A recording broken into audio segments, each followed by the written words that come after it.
The broadcast is now starting. All attendees are in listen-only mode. Hello and welcome everybody to the fifth installment of the Exit Solutions webinar series. Presenting today is Kevin Minton, the CEO of Chief Executive Boards International, and he's built an organization dedicated to helping business owners work on their business and develop balance. Just a few housekeeping notes. Any questions you may have during the presentation, just go ahead and submit them in the question box on GoToWebinar, and we can get those answered for you. And also, this recording will be sent out to everybody later this afternoon. And with that, I'm going to pass on over to Kevin. Well, thank you, Dan, and good afternoon or good morning. I'm Kevin Minton, and as Dan mentioned, I'm the owner and CEO of Chief Executive Boards International. And I want to thank you for inviting me to speak with you today about working on your business versus working in your business. My business, Chief Executive Boards, is located in Greenville, South Carolina, and we offer executive peer advisory boards and coaching assistance in multiple cities throughout the United States. Just a little history, we've been in business since 1996 and was originally founded in Cincinnati, Ohio, but we have now moved the headquarters to Greenville, South Carolina since 2002. And just want to let you know that our website, which you'll see at the bottom of the slide that you see on your screen right now, is www.chiefexecutiveboards.com, and you can go there to find more details or information about our organization. So before we just dive straight into our topic, you might be curious to learn a little bit more about CEBI. That's the acronym that we use for Chief Executive Boards. We are a boutique executive peer advisory service with local and national boards located throughout the Eastern and Midwest United States. And the purpose of Chief Executive Boards is to help CEOs, presidents, and business owners to share ideas and experiences to avoid the pitfalls and potholes that many have already experienced.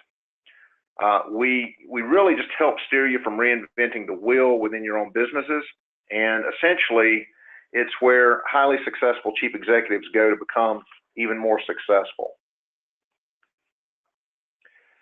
Our members convene in these confidential face-to-face forums and receive unvarnished advice in a safe and confidential environment, and typically that's unavailable elsewhere. It's kind of like having your own personal think tank.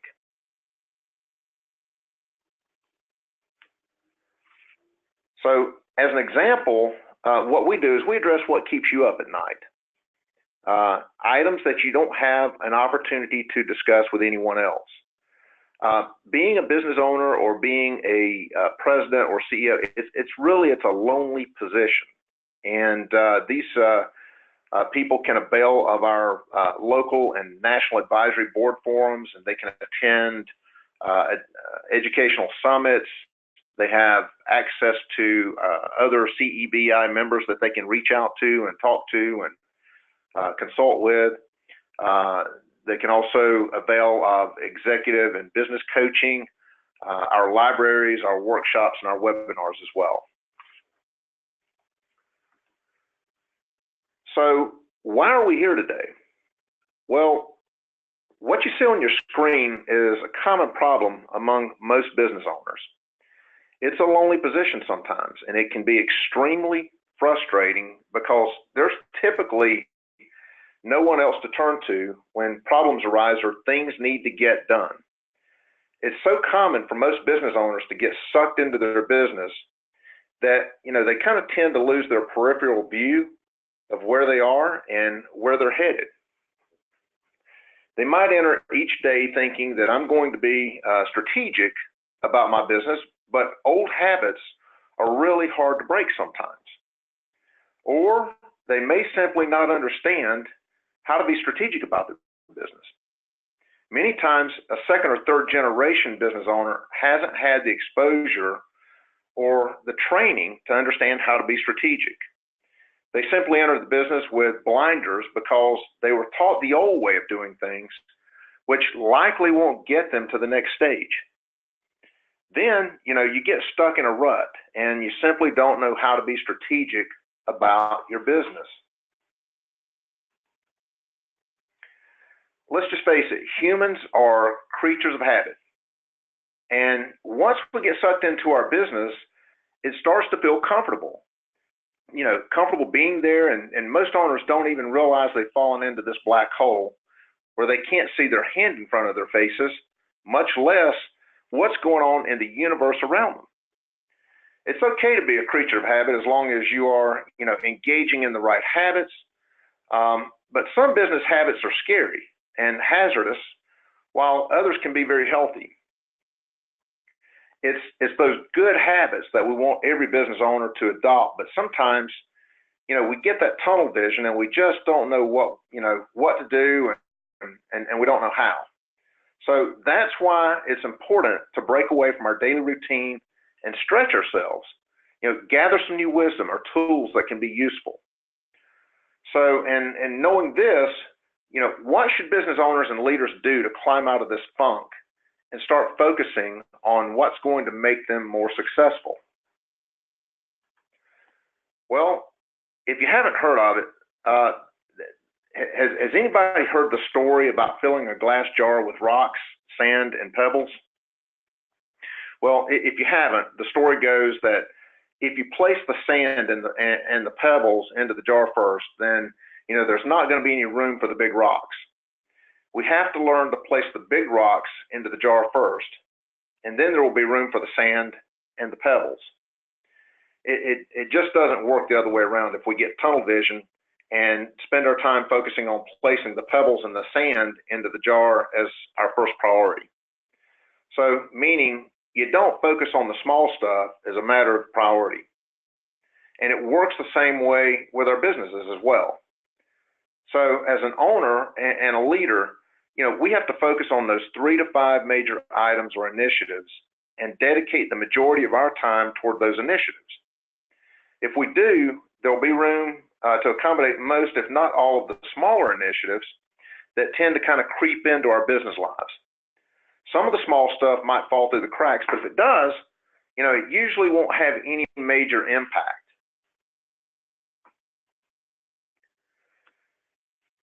The key is to make strategy top of mind. And the way you do that is, you have to establish a method and a cadence. Just like, most distance runners and swimmers, you have to set a method and set a cadence for success. Running a business is a lot like running a distance race. If you want to win the race, you just don't typically start out by sprinting and losing your wind at the beginning of the race, or by swimming with your feet ahead of you. No, you establish a cadence that allows you to maintain a certain heart rate and a sustainable pace and use the proper technique. Otherwise, it just doesn't work.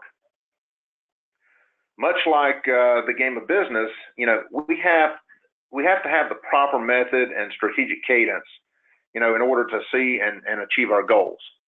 So what should a CEO or a business owner really be focused on? Well, corporate vision, the business valuation, and company culture are typically the 3 most impactful areas where a business owner should focus their attention. These are the high value, high impact areas for any leader's time. Today, I'm going to share 11 things that I think can help an owner or a business leader to become more effective at working on their business instead of constantly feeling the strain of working in it. So let me start off by posing a simple question for pondering. You've heard this question asked many times, and the answer is different depending upon the circumstance. However, in the game of business, let me suggest that as an owner or a leader, there's only one correct answer. And that question is, what is your most valuable asset? Some say it's employees or customers, or some might say it's capital. Others might say it's the building in which we work or even our inventory. Well, none of these answers are correct. The correct answer is time. Time is our most valuable asset, yet we tend to waste it, we tend to kill it, and spend it rather than invest it. It's one of the things that we all will run out of eventually. So the first thing that I would recommend is to take control of your time. You can choose to let others influence it, but don't let anybody else dictate how you use your time. Time is a fleeting resource that can't be regained, so it needs to be considered extremely valuable and treated as if it were the most precious item in our possession when it comes to running a business. So with that in mind, we need to become strategic with our time. And how do we go about doing that? Well, here's your first tip to becoming more strategic with your business. So, one of the keys to becoming more strategic with your time is to plan all of your time, including all your personal time on your calendar. Doing this can help you to take control of your calendar. And I like to color code my calendar so I can see just where and how I'm spending my time. So, for example, my personal time is shown in purple. Orange represents time with existing clients. Yellow represents time spent marketing our business. Items that I've color-coded in green represent time spent on operational execution. And of course, you can also use additional colors for items such as strategy sessions or time with suppliers, etc. Another way you can control or you can designate your time is you can color-code it by value. I've seen people color-code their time by say, $10,000 initiatives, $5,000 initiatives, $100 initiatives, and so forth. That's another way to do it. The key is, take control of your time. Begin planning and tracking how you spend it. Make sure you carve out some time on a regular basis to step away from your business for reflection, analysis, and forward thinking. So that's tip number one. Tip number two. One of the best ways that we found for businesses to become more strategic is for their leaders to break away on a regular basis to meet with other leaders to discuss issues, that they're facing and how to solve them. During a roundtable meeting, each participant would have the opportunity to process an issue with other leaders around the table and receive feedback and recommendations for helping to navigate these issues. Some of the typical issues that business owners and leaders, face or they'll bring up or surface might include something like, what kind of resources are available for helping to position a company for the best intrinsic value, or how do I begin the process of establishing an exit plan, and when should I consider implementing one? Some of these groups, they'll meet weekly or some will meet monthly, but the best cadence that we've discovered is to meet quarterly, as it gives you time to take what you've learned from the roundtable discussions, go back to your businesses and implement it, give it some time to see how it works, and then return to the group and discuss your progress along with any of the new issues that you might be facing. We found that it's difficult for most business leaders to break away on a more frequent basis, which is why we kind of landed on that quarterly cadence for these type of meetings. So tip number three, most of us in this world don't know what we don't know in life, and that includes business. And so the best way to bring this to the surface is to perform what's called a business assessment that will illustrate where your business is strong and where it might be showing potential signs of weaknesses. So after performing an assessment, you'll receive a report from your advisor illustrating areas where you might want to focus your attention in order to kind of make progress toward improvement. That's the whole idea is you want to make improvements. And these improvements, they'll help you to narrow the gaps that keep your company from achieving its full potential. And when you have your company that's clicking on all cylinders, typically you have high morale, great employees because they like working there, and you have high intrinsic value and high transferability. So when all this is working properly, the owners are usually in a great place with a thriving business, and it's able to achieve some life balance as well. Chief executive boards, my company started performing these assessments last year for our clients, and we're seeing tremendous success with helping companies in this area. Tip number 4, again, if you're struggling with how to become more strategic with your business, I'd recommend seeking out a good business coach. Just like any sport, a coach can also help you to improve your game. Sometimes they see things that you're doing or not doing and can point out some changes that you might want to wish to consider in order to help you to get on the right path. It's a tremendous way, in my view, to ensure that you're taking time to step away from the day-to-day activities and focus on the strategic aspects of your business. If you want to take it a little deeper and solely focus just on, say, a particular individual within the company, such as the president or the CEO or et cetera, you can also engage in executive coaching. That's a little more concentrated on developing the skills and traits of that individual. But starting at a high level, I would say start with a business coach to help you gain some periphery on your business and help you, help guide you toward those strategies, those habits, those cadences that will lead you toward improving your business. Here's tip number 5. Keep your ego in check and listen to others. Advisors are really crucial because you need people to bounce ideas off of and inspect what they're doing and to push you to greater accomplishments, holding you accountable for what you are committing to do. Always be good to your word and follow through on your commitments, even when difficult and challenging. This isn't about you. You got to remember, it's about the business. So don't take things personally and stay out of the emotion. When your advisors give you advice, they're simply trying to help you in your business. So don't let your ego take control. That's tip number 5. Be willing to be humble and listen to your advisors and take heed, because several heads are much more better, as Trump would say, much more better than just one. All right, tip number 6. Taking time to get away on a company retreat is another way to work on your business. And when you take a retreat with your employees, you typically have an opportunity to learn more about each other, become better aligned around your strategic direction, and also solidify your company's culture.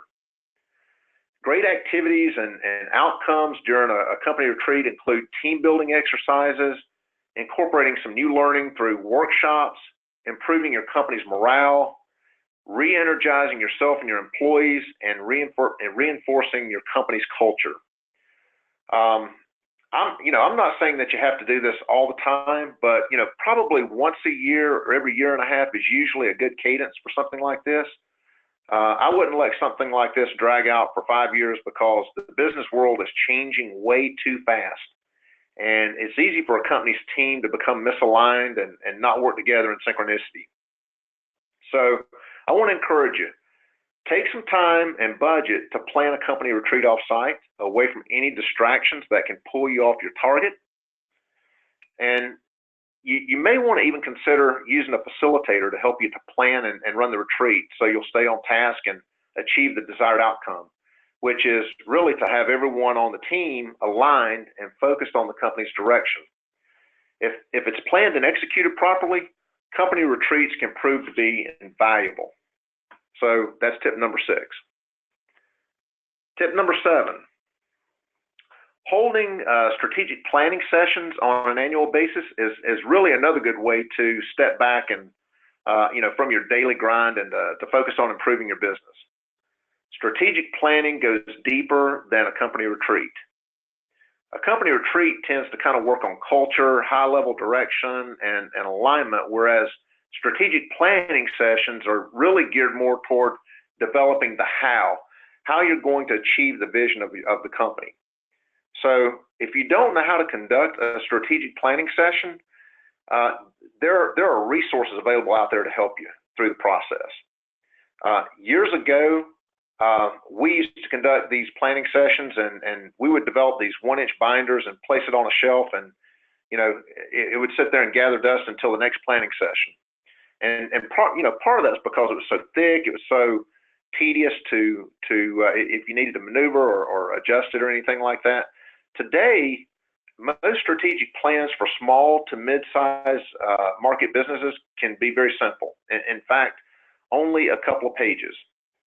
At chief executive boards, we use a planning process that only requires 2 pages, which includes our 10-year BHAG, our 3-year plan, our 1-year plan, and our 90-day plan. And I'm not saying that you have to develop a new strategic plan every year or that you should be married to it, but it's a good habit to get everyone together to at least review it to see if any changes need to occur for the future success of the business. All right, tip number 8. Another great way to, in my opinion, to work on you and your business is to take time for continual learning and education. I've seen where it's reported that Bill Gates reads at least 50 books per year. We should never stop learning and want to continue to grow our knowledge about business principles, tactics, new trends that are occurring. I have a philosophy, in fact, that leaders are readers, and promote that every business leader should read a variety of business books, literature, periodicals, journals, executive reviews, etc. They don't all have to be business related either. Throw in a couple of novels or biographies to kind of mix it up. I try to read at least 2 books per month, which has been extremely beneficial to my continued development throughout the years.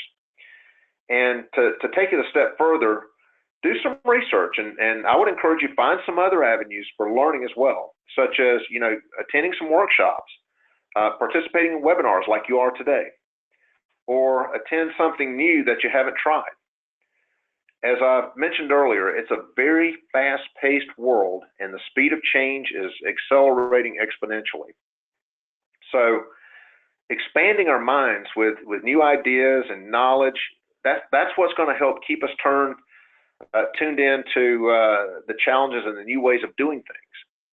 Plus, you also become a more interesting person because you have so many other things that you can now speak about and share with others. So that's tip number 8. Go out there and broaden your horizons a little bit. Try to learn some additional new skills. Tip number 9, I'd like to encourage you to learn how to coach and delegate to employees. Just like in the game of football, the quarterback, he doesn't do everything needed to advance the football, and neither should the business leader. Sometimes it's simply best to just hand over responsibility to others who can do the job better or have the time or energy to do it. If you want time to be able to work on your business, you have to let other people do some of the work that occupies your time. It's one of the hardest skills that I've seen that most business leaders have to learn. They really have a difficult time of letting go of things. A manager's job is, it's really to delegate and then inspect progress. So, I want to encourage you, don't be a control freak. If you delegate effectively, you'll get more and better than you expect. Just, have an actual written training and orientation plan so your employees know what's required of them.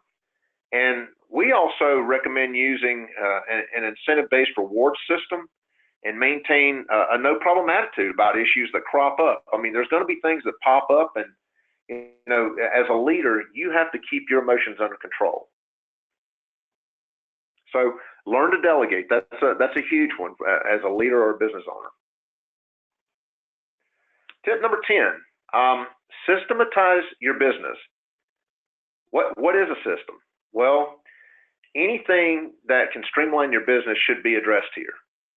How about writing job descriptions, an employee manual, and maybe setting up an organizational chart, to name a few? It's not as hard as it may seem, and there are resources online that are that are already have some of these things available to you, and some are free, and others you have to pay for. Researching and implementing industry software is to help you to systemize your business is also a good idea. And if you're still storing your company's information on a server, you're operating in the dark ages.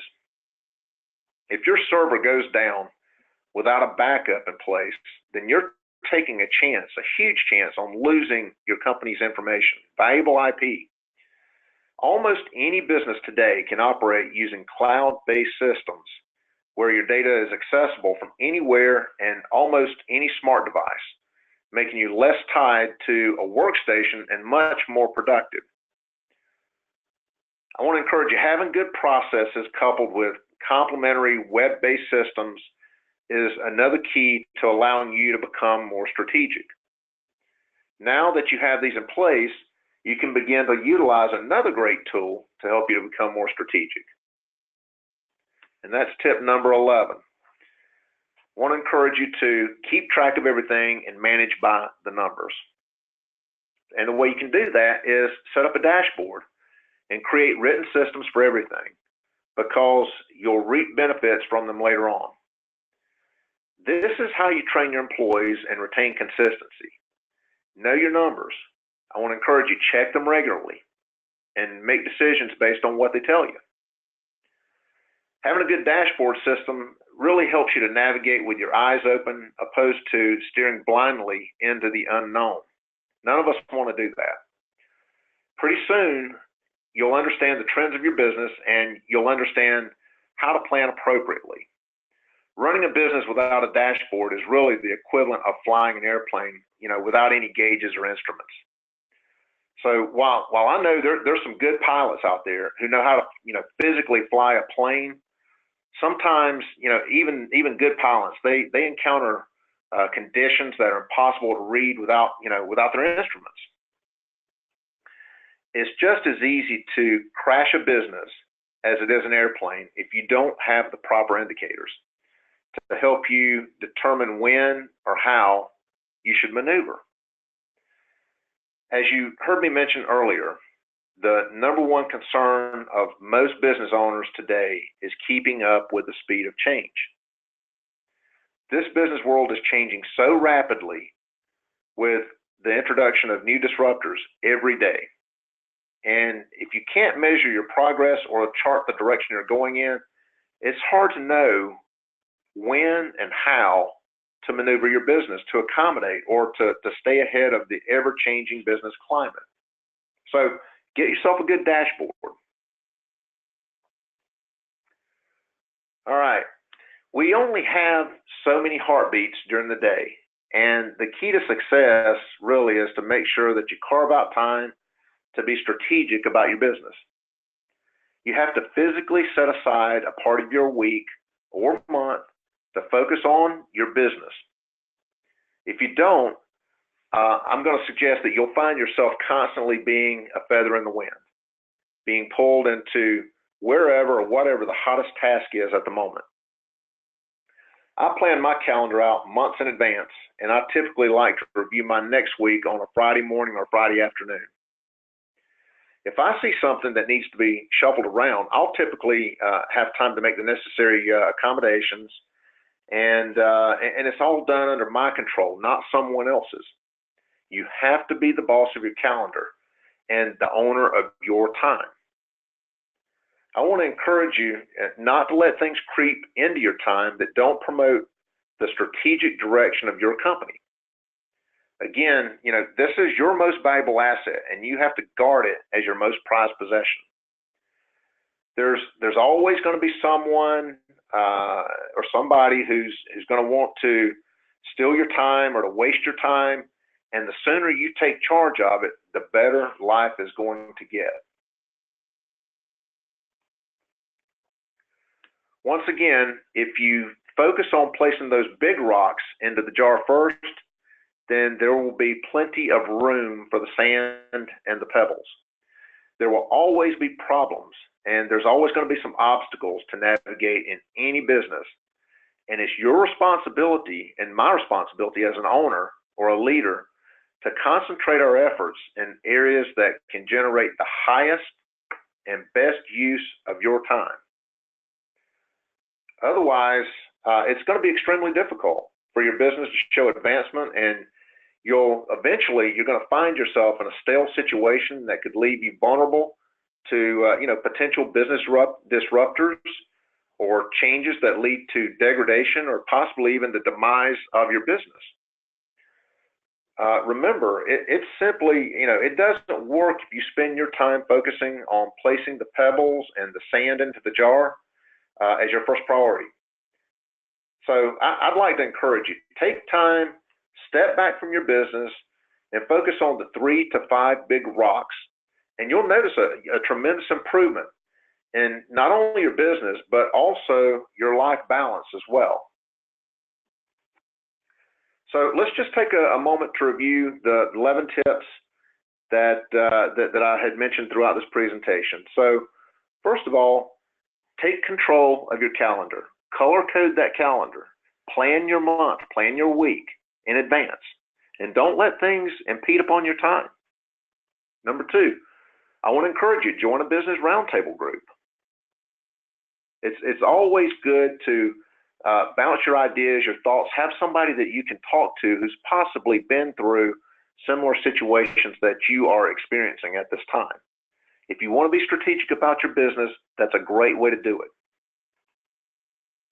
Number 3, if you don't know where you are with your business, go have a business assessment performed. Chief Executive Boards does this, or there's other people out there who do it. But if you want some help, just give me a call or send me an email, and maybe I can point you in the right direction. Number 4, hire a good business coach. Just like playing a sport or anything like that, if you want to get better and you want to avoid some of your blind spots, a good business coach can help you with that. Stay humble. Check your ego. Find good and listen to your advisors. These folks can be invaluable to you. It's always good to have 4 or 5, 6 good advisors who can help you with your business and the direction that you're going in to bounce things off of. I have advisors. Chief Executive Boards has a group of advisors or an advisory board, and I tell you, I find it to be invaluable at helping me to stay out of the weeds and to maintain the focus of where we need to be headed. I want to encourage you, break away from your business and hold company retreats. Get away from your office. Go to another location somewhere where you can't be disturbed, and work on this. And if you need help, hire a facilitator. Number 7, conduct strategic planning. Again, it's good to get together once a year and just blow the dust off your strategic plan, or develop a strategic plan if you don't have one, and use it as your roadmap to help guide you and hold you accountable for the direction that you're going. Always continue to learn. I would say that I have learned more after I graduated college by participating in continuous learning, constantly reading and participating in workshops and things like that than I did in college. And so I want to encourage you, always be reading, trying to learn, expand your mind. Learn how to coach and delegate.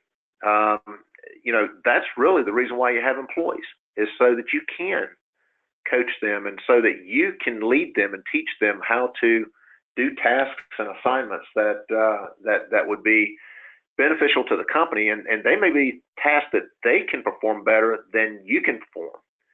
And I would highly encourage you, if it's not in your wheelhouse, or if it's not the highest and best use of your time, find somebody to delegate that task to. Number 10, systematize your business. There are great systems out there today, and there are new ones being developed every day. All you have to do is just do a little research, And once you have the processes of your business down, that's the time to start learning to systematize those processes, and that'll make it so much more easier and effective. Just remember the old days when we used to do accounting by hand and in journals and ledgers and things like that. Today, there are systems who will, that can handle all that functionality for you, and one little minor change updates everything in the system, and it's just so much more efficient, so much more productive to systematize your business. And so I would encourage you to do that. And then last, get yourself a good dashboard. It's like looking at the dashboard on your car or the instruments in an airplane. It really tells you how your business is doing and how it's performing, and gives you some indicators to work with in order to be able to navigate the direction that you're going, make changes that you might need to make on the fly or the go, because there's some disruptor that's interfering with your business. And so I want to encourage you to do that. And so that's really what I wanted to share with you today. If you want to learn to be more strategic with how you run your business, if you'll follow these 11 tips right here, this will be a really good start for you. So with that, I guess we'll turn it over for questions, Dan.